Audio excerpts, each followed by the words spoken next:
Waalaikumsalam warahmatullahi wabarakatuh. Waalaikumsalam warahmatullahi Waalaikumsalam wabarakatuh. warahmatullahi wabarakatuh. Bapak Wiku Aji Sugiri MPD selaku dosen pengampuh mata kuliah inovasi serta teman-teman yang dirahmati Allah Subhanahu wa taala. Innal hamdalillah nahmaduhu wa nasta'inuhu wa nastaghfiruh wa na'udzu billahi min syururi anfusina wa min sayyiati a'malina may yahdihillahu fala mudhillalah wa may yudlilhu fala hadiyalah. Asyhadu an la ilaha illallah wa asyhadu anna Muhammadan abduhu wa rasuluh. Allahumma shalli wa sallim ala sayyidina Muhammad wa ala alihi wa sahbihi ajmain, amma ba'du. Pertama-tama marilah kita panjatkan rasa puja-puji syukur kita ke hadirat Allah Subhanahu wa taala yang mana telah memberi kita nikmat kesehatan sehingga kita dapat melaksanakan perkuliahan pada pagi hari ini dalam keadaan sehat walafiat. Salawat serta salam tak lupa tetap kita haturkan kepada junjungan kita Nabi besar Muhammad Sallallahu Alaihi Wasallam, yang mana berkat beliaulah yang telah membawa agama Islam dari zaman jahiliyah menuju zaman yang terang benderang, yaitu ad-dinul Islam. Saya selaku moderator pada pagi hari ini yang akan memimpin jalannya diskusi pada pagi hari ini. Sebelumnya perkenankan saya akan memaparkan anggota kelompok dari kelompok 1, yaitu yang pertama Zulfi Zulfahmi, yang kedua Najma Zahiroh, yang ketiga Muhammad Iqbal Baihaqi, yang keempat Muhammad Zainullah, dan yang kelima Muhammad Hidayatul Firdaus. Adapun topik pembahasan yang akan disampaikan oleh kelompok 1 yaitu mengenai karakteristik, strategi, dan petunjuk penerapan inovasi pendidikan. Di sini saya akan membacakan rangkaian acara pada diskusi pada pagi hari ini, yaitu yang pertama pembukaan, yang kedua penyampaian materi oleh kelompok 1, yang ketiga sesi tanya jawab, dan yang keempat yaitu penutup. Memasuki acara yang pertama yaitu pembukaan. Marilah kita buka acara kita, pembelajaran kita pada pagi hari ini dengan bersama-sama membaca Al-Basmalah. Bismillahirrahmanirrahim. Langsung saja ke acara selanjutnya yaitu penyampaian materi oleh kelompok 1. Langsung saja untuk penyampaian materi yang pertama yang akan disampaikan oleh saudara Muhammad Iqbal Baihaqi atau yang bersangkutan. Waktu dan tempat kami persilahkan. Izin mas, Kak Iqbal belum join, saya yang ganti. Sudah Mas Allah. Ya, boleh next slide-nya. Oh, sudah ya. Baiklah, di sini saya akan menyampaikan mengenai yang pertama adalah karakteristik inovasi pendidikan. Karakteristik dari inovasi dapat mempengaruhi mulus tidaknya dari inovasi untuk bisa diterima, tersampaikan, dan diterapkan pada masyarakat luas. Atau bisa kita simpulkan bagaimana suatu karakteristik inovasi ini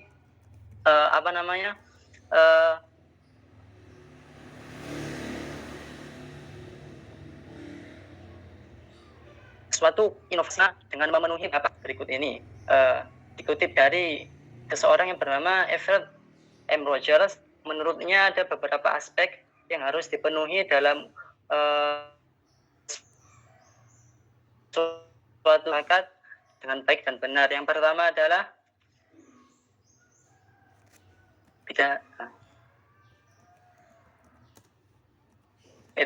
adalah keunggulan relatif, atau bisa disebut relatif advantage, ialah bagaimana reality bisa bermanfaat untuk penerimanya. Beberapa hal yang dapat mempengaruhi tingkat tinggi rendahnya suatu keuntungan dari inovasi seperti status sosial, keadaan ekonomi, ataupun kepuasan dan kesenangan. Makin cepat tersebarnya suatu inovasi, maka disitulah keuntungan bagi penerima. Yang kedua, yaitu kompatibel. Kompatibel adalah suatu tingkatan keserasian, kesesuaian antara nilai atau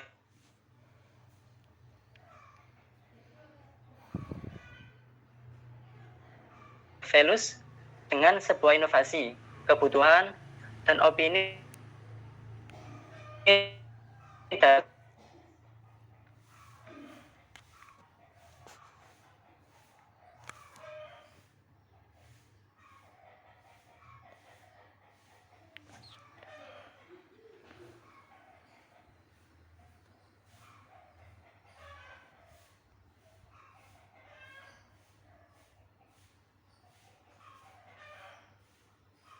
inovasi, bahkan kompleksitas dari sebuah inovasi dan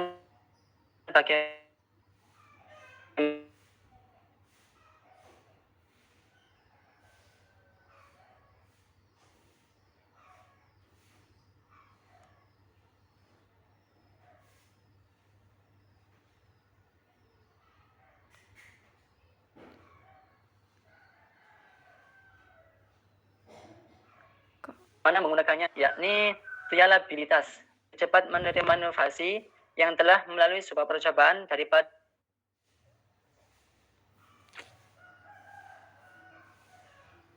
melalui sebuah proses percobaan daripada inovasi yang belum pernah dicoba sama sekali.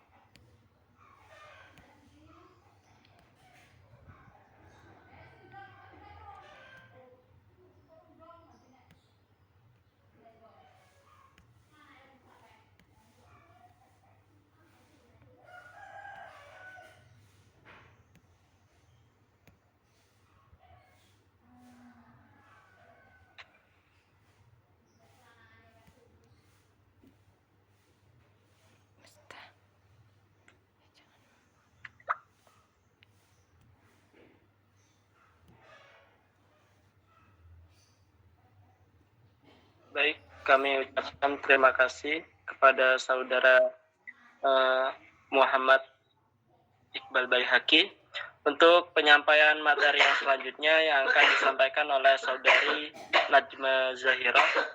Kepadanya waktu dan tempat kami persilahkan. Barusan jaringan terputus-putus, apakah tadi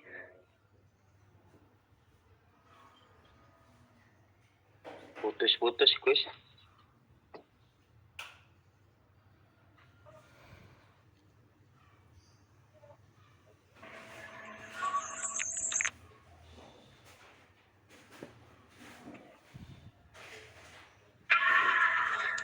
Baik, selanjutnya saya akan menerangkan tentang strategi inovasi pendidikan. Yang strategi ialah metode untuk menyebarkan inovasi. Strategi inovasi pendidikan juga berfungsi untuk mempermudah menangani problem-problem inovasi. Dan ada pun beberapa strategi dalam inovasi pendidikan sebagai berikut. Yang pertama, strategi fasilitatif. Strategi fasilitatif ialah strategi yang diperuntukkan guna mencapai maksud perubahan-perubahan sosial yang sudah ditetapkan. Dan yang paling penting dalam strategi ini yaitu tersedianya fasilitas dengan tujuan supaya program sosial bisa terrealisasi dengan baik dan benar. Selanjutnya ada strategi pendidikan. Strategi ini mengharuskan seseorang belajar kembali mengenai beberapa perihal yang telah dipelajari sebelumnya. Hal ini dilakukan sebelum memahami tingkah laku dan sikap yang baru. Selanjutnya yang ketiga ada strategi rujukan. Strategi ini digunakan apabila ada klien atau orang yang bersangkutan tidak berpartisipasi dalam perubahan sosial. Dan yang terakhir ada strategi paksaan. Strategi ini dilakukan melalui metode pemaksaan dengan memaksa klien agar mencapai perubahan. Oleh karenanya, apapun yang dipaksa adalah hasil dari target yang diinginkan. Baik, mungkin kurang lebih seperti itu. Saya kembalikan kepada moderator. Baik, kami ucapkan terima kasih kepada saudari Najmi Zahirah untuk penyampaian materi yang selanjutnya yang akan disampaikan oleh saudara Muhammad Zainullah. Kepadanya waktu dan tempat kami persilahkan. Terima kasih atas waktunya. Di sini kami akan menjelaskan tentang petunjuk penerapan inovasi. Inovasi sendiri harus ada petunjuk tertentu agar bisa terrealisasi dengan baik. Dan berikut beberapa petunjuk yang dapat digunakan dalam penerapan inovasi pendidikan ya. Yang pertama adalah membuat rumusan inovasi. Petunjuk pertama dalam menerapkan inovasi adalah dengan membuat rumusan itu sendiri. Rumusan itu berpengaruh dalam penerapan inovasi ke depannya karena dengan membuat rumusan, inovasi sendiri yang jelas, inovasi akan bisa terrealisasi dengan mudah, cepat, dan juga tepat. Dari itu diperlukan rumusan terlebih dahulu sebelum menjalankan inovasi tersebut. Yang kedua adalah penggunaan metode. Nah, penggunaan metode ini dibutuhkan agar pelaksanaannya maksimal dan teratur. Dengan beberapa metode tertentu, maka di sini inovasi akan lebih tertata dengan baik dan juga rapi dan mudah untuk dicerna baik oleh kepala sekolah, guru, karyawan, dan lain-lainnya. Yang ketiga adalah penggunaan berbagai alternatif pilihan. Nah, untuk memudahkan dalam menerapkan inovasi, maka digunakan berbagai macam alternatif pilihan. Hal ini dikarenakan apa? Dikarenakan pihak yang menerapkan inovasi, baik guru, siswa, kepala sekolah, ataupun lainnya, kan memiliki individual yang berbeda antara satu orang dengan yang lain. Dengan demikian, dengan adanya alternatif pilihan, maka ini akan memudahkan mereka untuk memilih mana metode yang lebih cocok untuk mereka dalam menerapkan inovasi. Yang keempat adalah penggunaan data informasi. Saat penyusunan rencana untuk menerapkan inovasi, maka harus memaksimalkan yang namanya penggunaan data dan informasi yang sudah ada sebagai bahan pertimbangan. Nah, sebelum mulai untuk merumuskan sebuah gagasan inovasi, alangkah baiknya untuk mencari dan mengetahui terlebih dahulu data-data tersebut dengan data yang akurat, baik itu berhubungan dengan situasi atau kondisi yang berhubungan dengan sekolah tersebut yang nantinya akan diterapkan sebuah inovasi. Dan yang terakhir, yang kelima adalah penggunaan tambahan data. Manfaat dari penggunaan tambahan data yakni mempermudah dalam penerapan inovasi. Di antaranya tambahan yang bisa digunakan dalam menerapkan inovasi adalah data tentang kepahaman dan partisipasi, data tentang kemajuan program baru, data tentang analisis kemudahan, data penilaian terhadap bahan atau media instruksional, data tentang perubahan isi kurikulum, dan yang terakhir data dari beberapa pandangan para ahli tentang hasil pengamatannya tentang program baru. Mungkin seperti itu, terima kasih. Baik, kami ucapkan terima kasih untuk saudara Muhammad Zainullah atas penyampaian materinya. Untuk penyampaian materi yang terakhir yang akan disampaikan oleh saudara Muhammad Hidayatul Firdaus, kepadanya waktu dan tempat kami persilahkan. Terima kasih atas waktunya. Saya akan melanjutkan mengenai petunjuk penerapan inovasi. Yang keenam yaitu manfaat pengalaman dari lembaga lain. Dengan bantuan dari pengalaman lembaga lain, maka lembaga yang akan menerapkan inovasi akan mendapatkan informasi dan pengalaman untuk inovasi yang akan dilakukan. Selain itu juga, agar sekolah tersebut atau lembaga tersebut dapat mengantisipasi berbagai macam masalah yang akan dihadapi. Kemudian yang ketujuh, bertindak secara positif untuk mendapatkan kepercayaan. Pada dunia pendidikan, tentu sangat berat menghadapi tantangan perubahan zaman yang terjadi. Namun demikian, seorang pemimpin pendidikan wajib bisa melakukan langkah untuk menyukseskan usahanya. Kemudian, yang ke-8, menciptakan kepemimpinan yang efektif. Dengan adanya perubahan zaman dan juga banyaknya masalah yang dihadapi oleh seorang pemimpin, seperti halnya tantangan dari pemerintahan yang berupa peraturan yang harus dijalankan, pengorganisasian guru, tuntutan orang tua siswa untuk meningkatkan kualitas hasil pendidikan, dan sebagainya. Maka diperlukannya sosok pemimpin yang kreatif, inovatif, konsisten, efektif, dan mampu menggunakan sistem pengorganisasian dengan baik dan tepat. Kemudian yang ke-9, mencari jawaban atas beberapa pertanyaan dasar tentang inovasi.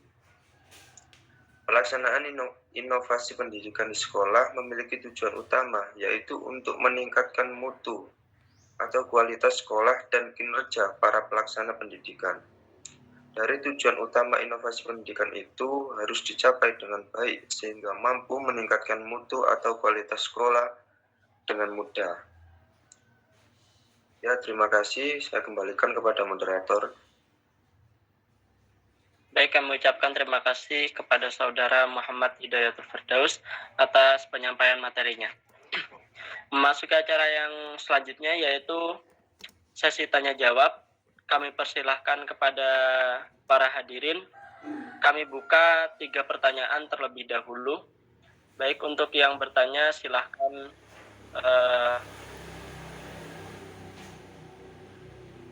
silakan untuk berbicara dan mungkin bisa disampaikan juga dari kelompok berapa.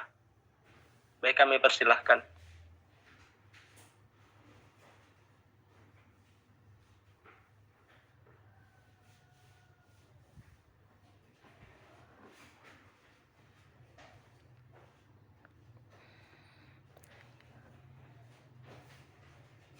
Saya izin bertanya, Mas. Baik, silakan. Baik, nama saya Rene Agustin dan dari kelompok kan adanya strategi inovasi pendidikan. Dan yang ingin saya tanya, strategi yang strategi yang mana yang paling efektif untuk diimplementasikan?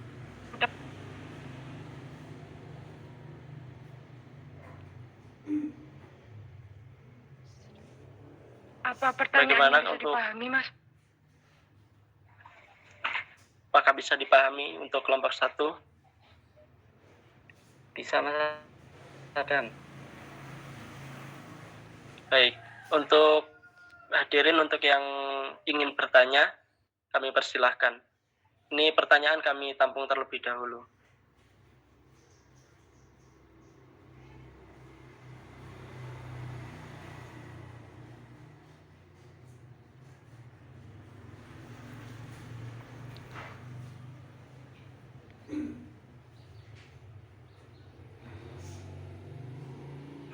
Izin bertanya, Mas. Baik, kami persilahkan. Ya, saya Apip Ajeng Melinda, perwakilan dari kelompok 2. Izin bertanya, apa yang akan terjadi jika pada penerapan inovasi tidak ada kompatibel? Terima kasih. Bagaimana untuk kelompok 1? Apakah bisa dipahami? Bisa, Mas. Baik, untuk pertanyaan terakhir, para hadirin yang monggo yang ingin bertanya kami persilahkan.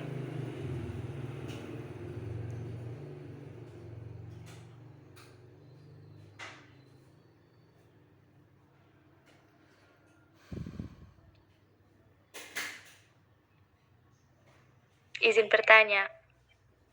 Baik, kami persilahkan. Baik, saya Lisa Nur Alif Alfiatin, perwakilan dari kelompok 7.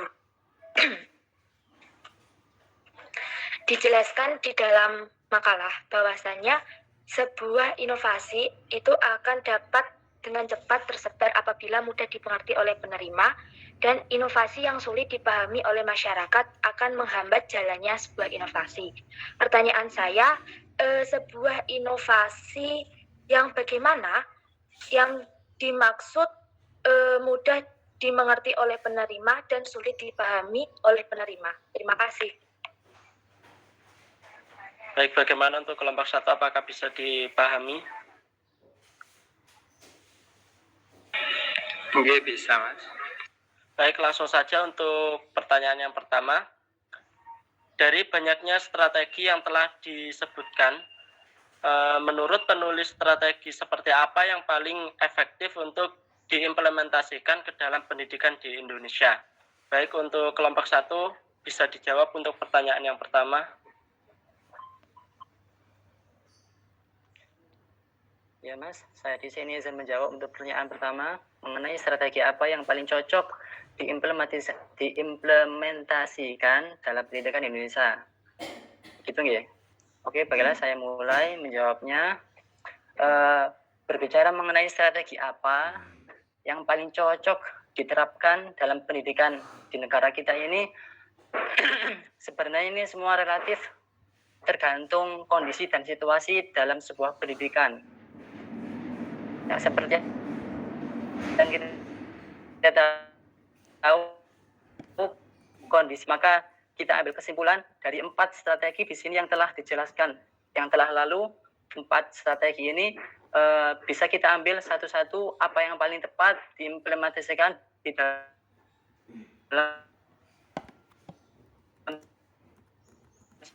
pendidikan tersebut. Untuk tidak harus menggunakan hanya satu strategi saja. Bisa kita menggunakan 2 atau 3 atau 4 bahkan sekaligus strategi langsung diterapkan agar misal pendidikannya agar semakin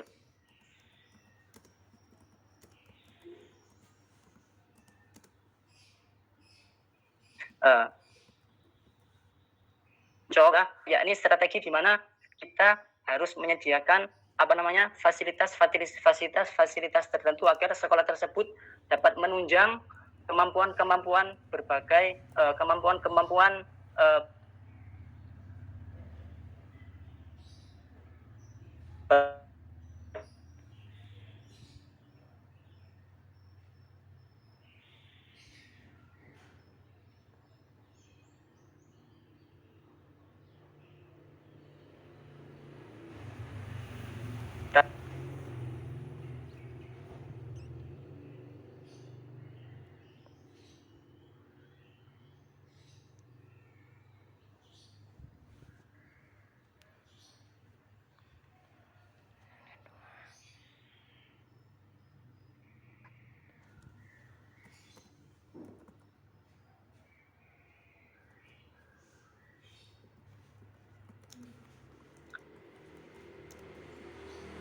Maaf Mas Iqbal, suaranya terputus-putus.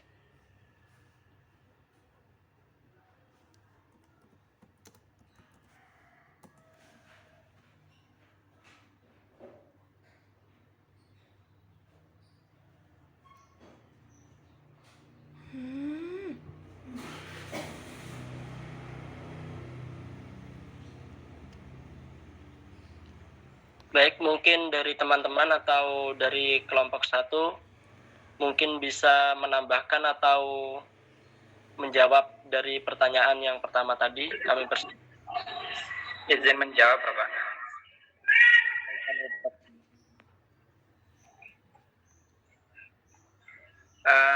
Pada intinya, kalau membahas tentang strategi mana yang mungkin paling jitu dalam inovasi pendidikan, ini sih tergantung kebutuhan dan juga tergantung karakteristik dari masing-masing orang. Jadi kalau memang kebutuhannya itu menuntut untuk menggunakan strategi fasilitatif, yakni dengan memperbanyak dan juga menyediakan beberapa fasilitas, maka memang itu yang paling jitu. Tapi kalau andaikan yang dibutuhkan bukan itu, tapi contohnya yang dibutuhkan adalah mengharuskan seorang pelajar untuk belajar kembali mengenai beberapa hal yang telah dipelajari, maka yang cocok adalah strategi pendidikan yang kedua. Gitu. Jadi intinya tergantung kebutuhan dan juga sesuai karakteristik dari masing-masing orang tersebut. Terima kasih. Baik, bagaimana untuk penanya? Apakah sudah jelas apa masih ada sanggahan? Alhamdulillah sudah jelas. Terima kasih. Ada yang ingin menambahkan, kami persilahkan.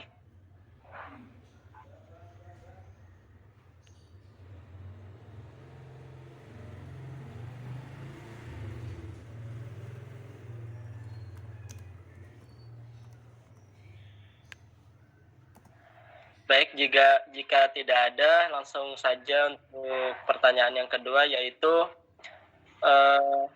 apa yang akan terjadi jika pada penerapan inovasi tidak ada kompatibel? Benar begitu? Baik, Ya, untuk kelompok 1 mungkin bisa dijawab. Izin menjawab, Mas. Baik, kami persilahkan. Apa yang akan terjadi jika penerapan inovasi tidak ada kompatibel? Benar ya, Mbak ya? Maka akan terjadi suatu penghambatan yang menyebabkan sukar diterimanya inovasi, bahkan dapat berujung penolakan dari penerima inovasi. Sebab kompatibel adalah suatu tingkat kesesuaian dan keserasian antara nilai dengan sebuah inovasi, kebutuhan dan opini dalam suatu kelompok individu ataupun masyarakat. Terima kasih, mungkin ada yang mau menambahkan. Bagaimana untuk penanya, apakah sudah jelas apa ada sanggahan? ya sudah Mas. Terima kasih. Baik, mungkin dari teman-teman ingin menambahkan atau ingin menyangga, kami persilahkan.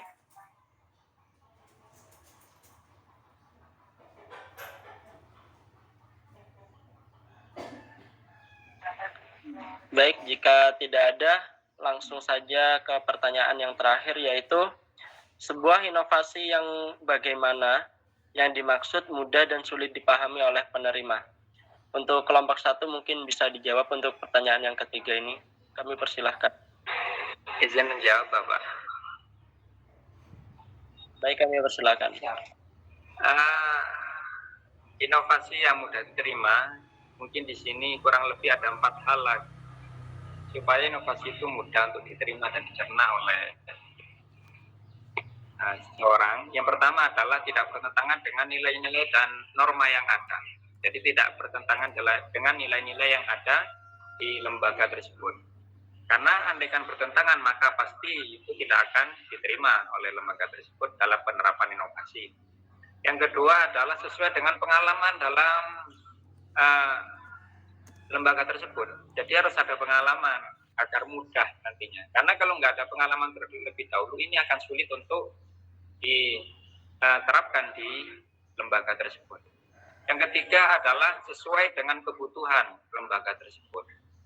Kalau sudah itu sesuai dengan kebutuhan, maka tidak lembaga akan berusaha untuk mencerna dan juga menerima inovasi tersebut. Dan yang terakhir ini adalah yang paling inti, yakni rasa senang. Jadi bagaimana sekiranya inovasi itu membuat orang yang menerima itu jadi senang. Karena kalau sudah tidak senang, akan sulit untuk diterima. Gambaran mudahnya itu adalah pelajaran. Pelajaran yang sulit diterima adalah pelajaran yang tidak kita senangi. Contohnya, kalau saya adalah statistik pendidikan. Karena sudah tidak senang akan sulit untuk menerima dan juga untuk memahami. Tapi kalau sudah ada rasa senang, maka akan mudah dan semangat untuk memahami. Jadi paling intinya adalah rasa senang, dan ini jadi tantangan bagi si pembuat inovasi bagaimana sekiranya inovasi tersebut disenangi oleh penerima. Seperti itu, terima kasih. Baik, bagaimana untuk penanya, apakah sudah jelas apa ada sanggahan? Sudah. Terima kasih. Baik, dari teman-teman mungkin ada sanggahan atau tambahan, kami persilahkan.